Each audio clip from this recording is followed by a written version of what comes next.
من طبيعة الأمور أن يكون للدولة جهازها الأمني الخاص، جهاز يناط به السهر على حماية الوطن والمواطن ضد الأعداء والمتربصين، لكن أن يتحول هذا الجهاز إلى أداة ضد الإخوة وذوي القربى لا لشيء سوى تشويه السمعة وبث الإشاعات والفرقة والأكاذيب، فهذا ما لم تشهده أي دولة حتى الآن.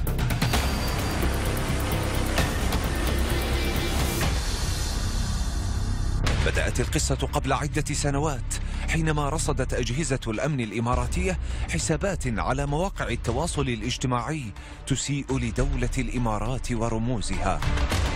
حسابات كان من الواضح أنها تتبع أرقاما هاتفية إماراتية ويؤكد مستخدموها أنهم إماراتيون. لم يكن الأمر فقط خارجا عن المألوف، بل وصعب التصديق، إذ من غير المعقول القبول بفكرة أن مواطنا إماراتيا يمكن أن يستخدم رسوما مسيئة وتعبيرات بذيئة بحق بلاده وقيادته. لذا بدأت أجهزة الأمن بتعقب هذه الحسابات، وخاصة حسابا يدعى بوعسكور، وبعد فترة من المراقبة اكتشفت أن الرسائل المسيئة تأتي من قطر، وقامت برصد القادمين من هذه الدولة حتى تمكنت أخيرا من وضع يدها على شخص اكتشفت لاحقا أنه أحد عناصر جهاز أمن الدولة القطري، أي المخابرات. اسمي محمد علي الحمادي، عمري 33، قطري، أعمل بجهاز أمن الدولة برتبة ملازم ثاني في سكرتارية سعادة رئيس الجهاز. التحقت سكرتارية رئيس الجهاز شهر 12 2013. رافقت سعادة الرئيس في سفراته للعمل، وأنا طبيعة عملي هو المرافق له خارج الدوام، بالإضافة للأشياء الشخصية أقوم بإنجازها اللي يطلب مني، أو أشياء بيته تكون الخاصة في الأمور الخاصة. قبل لا أنتقل لسعادة الرئيس كنت أعمل مع المقدم جاسم محمد عبد الله رستم، مساعد رئيس الجهاز لشؤون العمليات.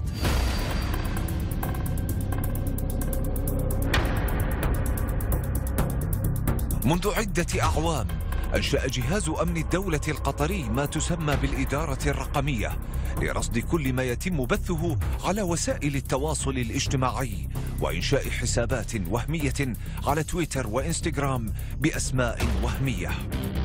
كان الهدف من هذه الحسابات استهداف دولة الإمارات العربية المتحدة والإيحاء بوجود تذمر في صفوف المواطنين.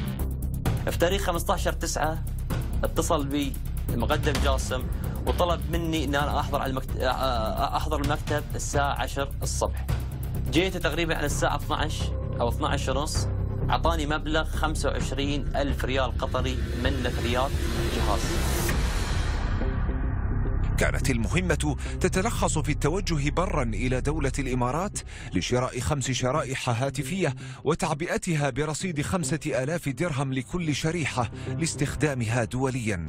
سألت عن السبب، قال لي عشان يكون هو في رومينج وانترناشنال واليوتيوب راح تكون دقيقة ب55. استغربت من السبب وما كان عندي أي علم بتعبئة الأرقام هذه لهذه المبالغ الكبيرة. حاولت أسأله عن السبب مرة ثانية، قال لي نفذ ولا تناقش. غادر الملازم حمد الدوحة بسيارته متوجها إلى معبر أبو سمرة القطري، ومنه إلى معبر سلوى السعودي على الحدود بين البلدين. يوم أني تحركت من الدوحة دخلت مركز سلوى تقريبا الساعة 5 المغرب أو الساعة 6 عن طريق مركز سلوى الحدودي. اشتريت 5 بطاقات سعودية، وكانت هي مفعلة فيها خدمات الإنترنت والأمور كلها الباقات الثانية. بعد دخوله الأراضي السعودية توجه حمد على الفور باتجاه معبر الغويفات الإماراتي ليصله مساء اليوم نفسه. دخلت مركز الغويفات بسيارة تويوتا FG أسود رقمها 355523 ملك أخوي محمد علي الحمادي، وسويت تأمين 100 درهم.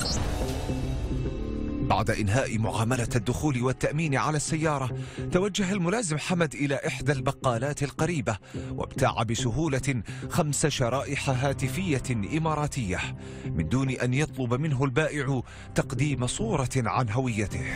كما ابتاع 4 أجهزة هاتفية واستخدم أيضا هاتفه الشخصي لوضع الشرائح فيها، وقضى عدة ساعات وهو يقوم بشحن كل منها برصيد 5000 درهم باستخدام بطاقات الشحن. طلب مني المقدم جاسم أن تم تعبئة هذه الأرقام الإماراتية داخل شبكة الإمارات لكي تتم تعبئتها، لأن برا شبكة الإمارات ما راح تتعبى. فبالفعل الهنود أعطوني 4 تلفونات، حطوا الكروت، عبوها، ما كانت متواجدة، عبوها عن طريق الرصيد الإلكتروني وعبوها عن طريق الكرت اليدوي. فتم تعبئة ال5 أرقام قيمة 25,000 درهم إماراتي. بعد ذلك نزعت الكروت من التلفونات وأخذت الكروت مع التلفونات ومشيت.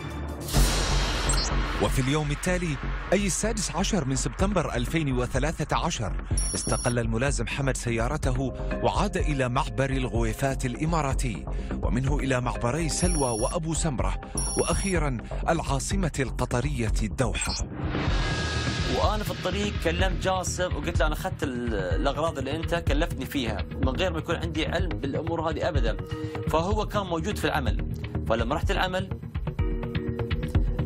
كان هو طالع من العمل وتوعدت معه أعطيته الأغراض وقلت له أنا دفعت 1200 شرائي الكروت السعودية والبترول والتأمين.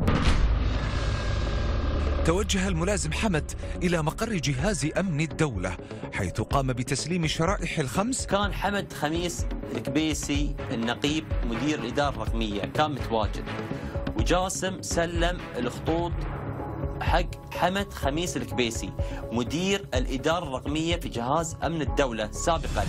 نقيب حمد خميس الكبيسي عهد بها إلى الملازم راشد عبد الله المري والملازم عامر محمد لاستخدام الأرقام الإماراتية لإنشاء حسابات وهمية على مواقع التواصل الاجتماعي تويتر وإنستغرام. من أشهر المواقع الوهمية التي أشرف عليها جهاز أمن الدولة القطري موقع بوعسكور، الذي كان ينشر إشاعات وأكاذيب وهمية عن الإمارات باستخدام ألفاظ وكلمات أثارت استغراب الجميع بسبب بذاءتها. الإدارة الرقمية هي من قامت بإنشاء حساب بوعسكور وحساب قناص الشمال والحسابات الأخرى اللي تسيء لدولة الإمارات واستخدامها لمهاجمة دولة الإمارات ورموز دولة الإمارات، والمغفور له الشيخ زايد الله يرحمه والشيخ خليفة بن زايد رئيس الدولة والشيخ محمد بن زايد والشيخ عبد الله بن زايد والشيخ هزاع، بالإضافة إلى الفريق ضاحي خلفان. صار الهجوم من خلال الصور المسيئة اللي كانت تنحط في الانستغرام. وأعتقد أن الكروت السعودية تم استخدامها للإساءة بالسعودية. بعد إلقاء القبض عليه تمت إدانة الملازم حمد الحمادي من قبل محكمة أمن الدولة عام 2015، وصدر بحقه حكم بالسجن لمدة 10 سنوات.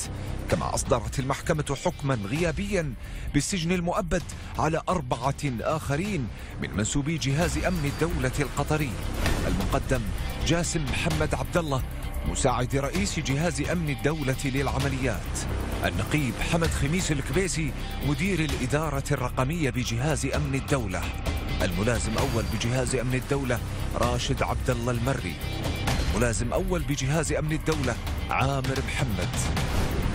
لكن ومن أجل تهدئة النفوس وحفاظا على أواصر القربى وحسن الجوار، أصدر رئيس دولة الإمارات لاحقا قرارا بالعفو عن الملازم حمد الحمادي.